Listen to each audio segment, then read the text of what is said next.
Hi everyone, welcome back to ಸೈನಿಕನ ಮಡದಿ village Kannada channel. ಹೆಂಗದಿರಿ ಎಲ್ಲರೂ? ಕ್ಷೇಮದಿರಿ ಅಂದ್ಕೊಳ್ತಾ ಇವತ್ತಿನ ವ್ಲಾಗ್ನ ಸ್ಟಾರ್ಟ್ ಮಾಡಾಕತ್ತೇನಿ. ಏನಿಲ್ಲ, ಇವತ್ತು ಬಂದುಬಿಟ್ಟು ಕೆರೆಂಬಲಿ. ಸೊ ವಿಡಿಯೋ ಹಾಕೋಕ್ಕಾಗಿದ್ದಿಲ್ಲ ನನಗೆ, ಇವತ್ತು ಹಾಕಾಕತ್ತೀನಿ. ಈ ಕೆರೆಂಬಲಿನ ನಮ್ಮ ಮನೆ ಒಳಗೆ ನಾವು ಹೆಂಗೆ ಸೆಲೆಬ್ರೇಟ್ ಮಾಡ್ತೀವಿ ಅಂತೇಳಿ ತೋರಿಸ್ತೀನಿ. ಎಣ್ಣೆ ತನಕ ವಿಡಿಯೋನ ಸ್ಕಿಪ್ ಮಾಡ್ದಂಗೆ ನೋಡ್ರಿ. ಹಂಗೆ ನಿಮ್ಗೆ ಇಷ್ಟ ಆದರೆ ಲೈಕ್ ಮಾಡಿರಿ. ಮತ್ತು ನನ್ನ ಚಾನಲ್ ನೀವು ಸಬ್ಸ್ಕ್ರೈಬ್ ಮಾಡ್ಕೊಂಡಿಲ್ಲ ಅಂದ್ರೆ ದಯವಿಟ್ಟು ಸಬ್ಸ್ಕ್ರೈಬ್ ಮಾಡ್ಕೊರಿ, ಸಪೋರ್ಟ್ ಮಾಡಿರಿ. ಇವತ್ತು ನಾವು ಕರ್ದಿರೋ ಪದಾರ್ಥ ಮಾಡಿರ್ತೀವಿ. ಸೊ ಮೊನ್ನೆ ಕಡುಬಿನ ಹಬ್ಬ ಆಗಿದ್ದರಿಂದ ಕುಚ್ಚಿದ ಕಡುಬು ಮಾಡಿದ್ವಿ. ಅದ್ರ ನೆಕ್ಸ್ಟ್ ಡೇ ನಾವು ಏನಾದ್ರು ಕರ್ದಿದ್ದು ಮಾಡಿರ್ತೀವಿ. ಹಂಗಂತೇಳಿ ನಾವು ಇವತ್ತು ವಡೆ ಮಾಡಿದ್ವಿ. ಇವತ್ತು ಪೂಜಾ ಪ್ರೊಸೀಜರ್ ಭಾಳ ಇರ್ತೈತಿ. ಹೆಂಗಿರ್ತೈತಿ ಅಂಥೇಳಿ ತೋರಿಸ್ತೀನಿ. ನಾವು ಮಣ್ಣೆತ್ತಿನ ಅಮಾವಾಸ್ಯೆ ಸ್ಟಾರ್ಟ್ ಆದಾಗಿಂದ ಏನು 4 ವಾರ ಬಸವಣ್ಣನ ಮಾಡಿರ್ತೀವಲ್ಲ, ಅವನ್ನ ಹಾಗೆ 2 ಹೊಸ ಚಟ್ಗಿ ತಂದು ಅದಕ್ಕೆ ಸುಣ್ಣ ಹಚ್ಚಿ ಪೂಜೆ ಮಾಡಿರ್ತೀವಿ. ನೆಕ್ಸ್ಟ್ ಮಾಡಿದಂಥ ಬಸವಣ್ಣನ ಆ ಚಟ್ಗಿ ಮುಂದೆ ಇಟ್ಬಿಟ್ಟು ಪೂಜೆ ಮಾಡಿ ಕುಂಬಳ ಎಲೆ ಒಳಗೆ ಎಡೆ ಮಾಡ್ತೀವಿ. ಇವತ್ತು ನಾವು ಏನು ಕರ್ದದ್ದೇನು ಮಾಡಿರ್ತೀವಲ್ಲ ಅದನ್ನು ಹಂಗೆ ರೈಸ್, ಬದ್ನಿಕಾಯಿ ಪಲ್ಯ ನಾರ್ಮಲ್ ಆಗಿರ್ತಾವೆ. ಆಮೇಲೆ ನಾವು ಯಾವ್ಯಾವ ಥರದ ಉಂಡೆ ಮಾಡಿರ್ತೀವಲ್ಲ ಅವನ್ನ ಹಾಗೆ ಕೊಬ್ಬರಿ, ಹುರಿದಂಥ ಅಳ್ಳಿಲ್ಲಪ್ಪ ಅಂತಂದ್ರೆ ಚುರ್ಮರಿ ಎಡೆ ಮಾಡ್ತೀವಿ. ನೆಕ್ಸ್ಟ್ ಅಲ್ಲಿಂದ ನಮ್ದು 2 ಹೊಲ ಇದಾವೆ. ಒಂದು ಹೊಲಕ್ಕೆ 4, ಹಂಗೆ ಒಂದು ಹೊಲಕ್ಕೆ 2 ಅಂಥೇಳಿ 6 ಬಸವಣ್ಣನ ಒಂದೊಂದು ಹೊಲಕ್ಕೆ ಒಂದೊಂದು ಚಟ್ಗಿ ಅಂತ ತೊಗೊಂಡು ಹೊಲಕ್ಕೆ ಹೋಕ್ಕೇವಿ. ಅಲ್ಲಿ ಪೂಜೆ ಮಾಡಿ ಬಸವಣ್ಣನ ಇಟ್ಟು ಹಿಂದೆ ಚಟ್ಗಿ ಇಟ್ಬಿಟ್ಟು ಎಡೆ ಇಟ್ಟು, ಸೊ ಅವು ಚಟ್ಗಿ ಬಸವಣ್ಣನ ಅಲ್ಲೇ ಇಟ್ಟು ಬಂದಿರ್ತೀವಿ. ಆಮೇಲೆ ಓದಂಥ ಎಡಿನ ಚರ್ಗ ಚೆಲ್ಲಿ ಕೆರೆಂಬಲಿನ ಮುಕ್ತಾಯ ಮಾಡ್ತೀವಿ. ಸೊ ಎಂಟು ತನಕ ವಿಡಿಯೋ ನೋಡ್ರಿ, ನಾವು ಹೆಂಗೆ ಮಾಡಿದ್ವಿ ಅಂತ ಹೇಳಿ ತೋರಿಸ್ತೀನಿ.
ಇವಾಗ ನಾನು ನಮ್ಮ ಮನೆಯವರು ಹೊಲಕ್ಕೆ ಬಂದ್ವಿ.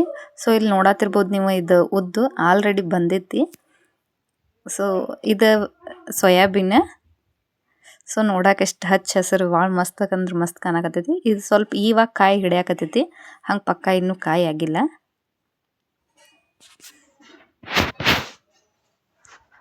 ಇದೇ ನಮ್ಮ ಹೊಲ ನೋಡ್ಬೋದು ನೀವು. ಇದು ಸೋಯಾಬೀನ್ ಸ್ವಲ್ಪ ಉದ್ದ ಐತಿ. ಇಲ್ಲಿ ಬಡಿ ಮಾತ್ರ ಭಾಳ ಮಸ್ತ್ ಐತಿ, ಬಟ್ ಕಾಯಿ ಅಷ್ಟೊಂದು ಹಿಡ್ದಿಲ್ಲ.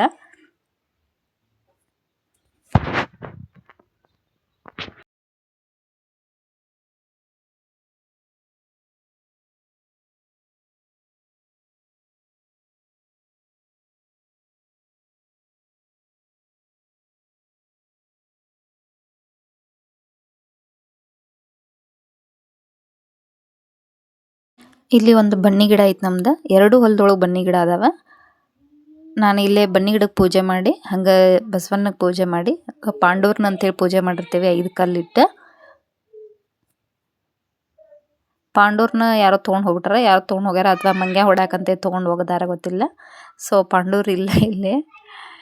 ಸೊ ಈಗ ಒಂದು ಕಲ್ಲನ್ನ ಒಂದು 5 ಕಲ್ಲು ಹುಡ್ಕೊಂಡು ಪೂಜೆ ಮಾಡ್ತೀನಿ. ಗಾಳಿ ಸಿಕ್ಕಾಪಟ್ಟೆ ಐತಿ, ಸ್ವಲ್ಪ ನೀನು ತಗೊಳ್ಬಲ್ದಾಗೈತಿ, ಅಷ್ಟು ಗಾಳಿ ಬಿಟ್ಟೈತಿ.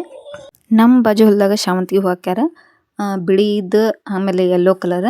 ಬಟ್ ಈಗೊಂದು ಹಾಕಿದಾರೆ, ಅದು ಯಾವುದು ಗೊತ್ತಿಲ್ಲ. ಭಾಳ ಮಸ್ತ್ ಅಂದ್ರೆ ಮಸ್ತ್ ಆಗ್ಯಾವ. ಅದಕ್ಕೆ ಸ್ಪ್ರಿಂಕ್ಲರ್ ಹಾಕ್ಯಾರ, ನೋಡಾಕನ ಏನೋ ಒಂದು ಟೈಪ್ ಅಷ್ಟು ಇದು ಅನ್ಸಾತೈತಿ.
ನಾನಿಲ್ಲೇ ಬನ್ನಿ ಗಿಡಕ್ಕೆಲ್ಲ ಪೂಜೆ ಮುಗಿಸಿ ನೆಕ್ಸ್ಟ್ ಸಾಲ್ ಒಳಗೆ ಆ ಕಡೆ ದಿಕ್ಕಿಗೆ ಇಡು ಅಂತ ಹೇಳಿದ್ರೆ ಪೂರ್ವಕ್ಕೆ ಮುಖ ಮಾಡಿ ಬಸವಣ್ಣ ಇಟ್ಟು ಅಲ್ಲಿ ಪೂಜೆ ಮಾಡಂತ ಹೇಳಿದ್ರೆ ನಮ್ಮ ಮನೆಯವ್ರ ಬೆಳಿ ಸಾಲೊಳಗೆ.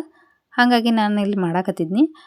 ನಾನು ಎಡಿದ ಕುಂಬಳಿ ಎಲೆ ಒಳಗೆ ಎಡಿ ಮಾಡಿದ್ರಿಂದ ಅದೆಲ್ಲ ಹರಿದು ಸ್ವಲ್ಪ ಅದ್ರೊಳಗೆ ಚಟ್ಗಿ ಒಳಗೆ ಬಿಟ್ಬಿಟ್ಟಿತ್ತು. ಏನಾದರೂ ಭೂಮಿಗೆ ಬೀಳ್ತೈತಲ್ಲ ಅಂಥೇಳಿ ನಾನು ಸುಮ್ಮನೆ. ನೆಕ್ಸ್ಟ್ ಪೂಜೆ ಮಾಡ್ಕೊಂಡು ನೋಡ್ಬೋದು ನೀವು ಎಷ್ಟು ಮಸ್ತ್ ಕಾಣ ಸ್ಪ್ರಿಂಕ್ಲರ್, ಬಾಜು ಶಾವಂತಿಗೆ ಹೂವು.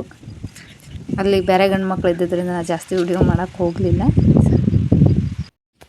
ನಾವಿಲ್ಲೇ ಮನೆಗೆ ಹೋಗ್ಬೇಕಾದ್ರೆ ದಾರಿ ಒಳಗೆ ಒಂದೆರಡು ಕುರಿಮರಿ ಭಾಳ ಚಂದ ಅಂದ್ರೆ ಭಾಳ ಚಂದ ಇದ್ವು. ಅಲ್ಲಿ ಯಾರೂ ಇಲ್ಲ ಅಂದ್ರೆ ನಾನು ಅದನ್ನ ಎತ್ಕೊಂಡು ಇದನ್ನು ಮಾಡ್ತಿದ್ನಿ. ಕರೆಕ್ಟ್ ಅದು ಮಂದಿ ಇದ್ದಿದ್ದರಿಂದ ಅಷ್ಟು ಸಂಗ ಸ್ವಲ್ಪ ವಿಡಿಯೋ ಮಾಡ್ಕೊಂಡು ಬಂದೆ. ಇಲ್ಲಿ ನಮ್ಮ ಊರ ಎಂಟ್ರೆನ್ಸಿಗೆ ಒಂದು ರಾಯಣ್ಣನ ಸ್ಟ್ಯಾಚು ಇಟ್ಟಾರೆ. ಸೊ ಭಾಳ ಮಸ್ತ್ ಐತಿ. ಸೊ ಇದಾಗಿತ್ತು ಇವತ್ತಿನ ನನ್ನ ವ್ಲಾಗ. ಹೆಂಗೆ ಅನಿಸ್ತು ಅಂತೇಳಿ ಕಮೆಂಟ್ ಒಳಗೆ ಹೇಳ್ರಿ. ಹಾಗೆ ಹೋಗ್ತಾ ಸುಮ್ಮನೆ ಹೋಗ್ಬೇಡ್ರಿ, ನನ್ನ ಚಾನಲ್ ಸಬ್ಸ್ಕ್ರೈಬ್ ಮಾಡಿ.